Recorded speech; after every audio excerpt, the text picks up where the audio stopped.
बिस्मिल्लाहिर्रहमानिर्रहीम। अस्सलाम वालेकुम। कैसे हैं आप सब? उम्मीद करती हूँ आप सब बिल्कुल ठीक होंगे। आज की वीडियो क्लास 4 की मैथ्स वाइज पर है। और बच्चों, आज की वीडियो में मैं आपके साथ चैप्टर नंबर 4 फ्रैक्शन, इसकी एक्सरसाइज 16 का सोल्यूशन शेयर करूँगी, जिसमें हमारे पास कुछ रियल लाइफ सम्स जिनको आप वर्ड प्रॉब्लम्स भी कहते हैं, ये हमारे पास मौजूद है।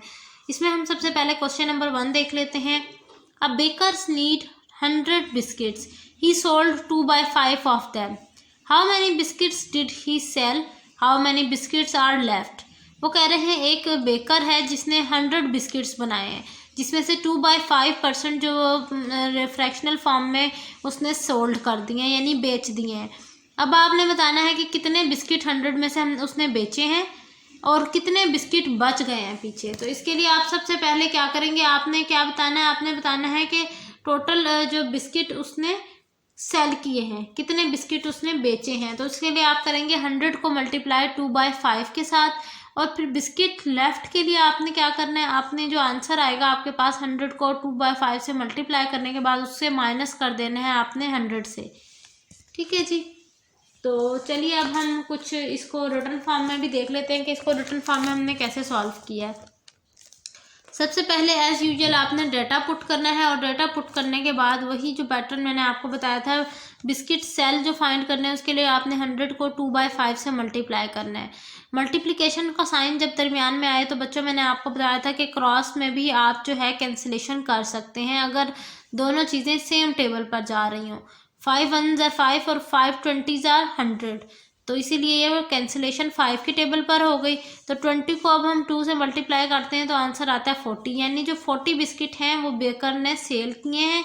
अब बताना है कि कितने पीछे बच गए हैं। तो इसके लिए हमने टोटल जितने बिस्किट्स बनाए थे, कितने बनाए थे 100, और जितने सेल हो गए हैं उसको माइनस कर देना, यानी 100 माइनस 40, तो आंसर आएगा 60, यानी 60 बिस्किट्स अभी उसके पास बच गए हैं पीछे। अब वर्ड प्रॉब्लम नंबर 2 देख लेते हैं। A recipe to make a glass of sharbat calls for 3/4 tablespoon full of sugar, how much sugar will be needed for 12 glasses of sharbat. वो कह रहे हैं कि एक गिलास जो है वो शरबत बनाने के लिए 3/4 टेबल स्पून जो है वो हमें चीनी चाहिए। तो आप बताएं कि अगर हमने 12 गिलास शरबत बनाने हैं तो हमें कितनी चीनी की ज़रूरत होगी। इसमें आप क्या करेंगे, 3/4 को डायरेक्टली मल्टीप्लाई कर देंगे 12 से, तो आपके पास आंसर आ जाएगा। सॉल्यूशन भी देख लेते हैं। ये देखिए इस तरह से मैंने सॉल्व किया है, कैंसिलेशन किया है सिंपल, तो 6 आंसर आया हमारे पास, यानी 12 गिलास बनाने के लिए शरबत हमें 6 चम्मच चीनी चाहिए।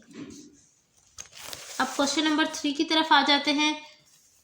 1 metre of ribbon cost ₹1/2, find the cost of 1/3 metre of ribbon. वो कह रहे हैं 1 मीटर रिबन के लिए हमें कितने 1 मीटर रिबन कितने की मिल रही है, ₹1/2 की।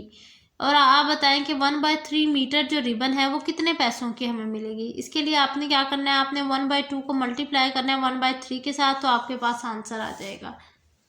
चलिए अब मज़ीद इसका जो है सोल्यूशन भी देख लेते हैं कैसे सॉल्व किया गया है। ये देखिए सबसे पहले हमने डाटा पुट किया है, फिर उसके बाद जो है उसको 1/2 को 1/3 से मल्टीप्लाई किया, आंसर आ गया हमारे पास 1/6 रुपीज़, यानी हमें 1/3 मीटर रिबन के लिए की क्या कीमत वसूल होगी, 1/6 रुपीज़।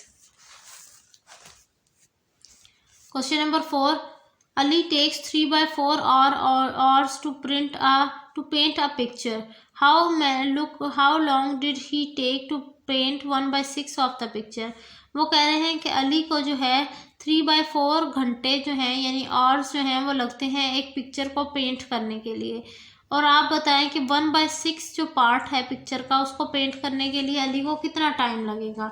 आंसर के लिए आपने क्या करना है, 3/4 को मल्टीप्लाई करना है 1/6 के साथ, तो आपके पास उतना टाइम आ जाएगा, उतने घंटे आ जाएंगे जितने उसकी ज़रूरत है इतने हिस्से को पिक्चर की पेंट करने के लिए। यहाँ देखिए जी, ये छोटी सी एक माइनर मिस्टेक थी वो करेक्ट कर दी मैंने आपके लिए। क्वेश्चन नंबर 4 का सोल्यूशन ये रहा। सिंपल जो कैंसिलेशन हो रही थी वो की है हमने, और फिर इसका आंसर आ गया है जो कि है 1/8। लास्ट हमारा क्वेश्चन इस एक्सरसाइज का, एक्सरसाइज 16 का, जिसमें वो कह रहे हैं find the product of 3/8 and 4/5 and add 1/2 to the answer. वो कह रहे हैं पहले इन दोनों का आपने प्रोडक्ट निकालना है, मल्टीप्लाई करना है और फिर उनको उसके साथ ऐड कर देना है आपने इस वैल्यू को। सॉल्यूशन देख लें। इस तरह के क्वेश्चंस अमूमन पेपर्स में आप बच्चों पूछे चले जाए जाते हैं लॉन्ग क्वेश्चन के तौर पर। सबसे पहले हमने प्रोडक्ट निकाला, प्रोडक्ट आ गया 3/10 और फिर हमने एडिशन करनी थी तो 1/2 के लिए हमने क्या किया, पहले 2 को 1 से मल्टीप्लाई किया तो 2 1 ज़ा 2 और फिर उसमें 1 ऐड कर दिया तो 3 हो गया, 3/2 हो गया। देन एलसीएम लिया, क्योंकि दरमियान में साइन प्लस का था। जब भी साइन दरमियान में प्लस या माइनस का हो तो आपने उस टाइम एलसीएम लेना है। मल्टीप्लिकेशन और डिवीजन के लिए ये रूल नहीं लगता। और ये चीज़ें बच्चों मैं आपको पहले पिछली एक्सरसाइजेज में जिसमें हमने फ्रैक्शंस में एडिशन की, सब्ट्रैक्शन की, तो बता चुकी हूँ ये चीज़ें। सबसे डिनोमिनेटर सेम किया, डिनोमिनेटर सेम करने के बाद न्यूमिनेटर को ऐड किया, आंसर आया 18/10। तो ये दोनों 18/10 जो था वो 2 के टेबल पे कैंसिल आउट हो रहा था, वो कैंसिल किया, आंसर आ गया हमारे पास। फाइनल जो आंसर आया वो आया है 9/5। तो ये आप नोट डाउन कर लें या चाहें तो स्क्रीनशॉट भी ले सकते हैं। ये थी जी मेरी आज की वीडियो जिसमें मैंने आपके साथ एक्सरसाइज 16 का सॉल्यूशन शेयर किया। इंशाल्लाह नेक्स्ट वीडियो में अगली एक्सरसाइज देखेंगे। तब तक के लिए मुझे इजाज़त दीजिए। अल्लाह हाफिज़।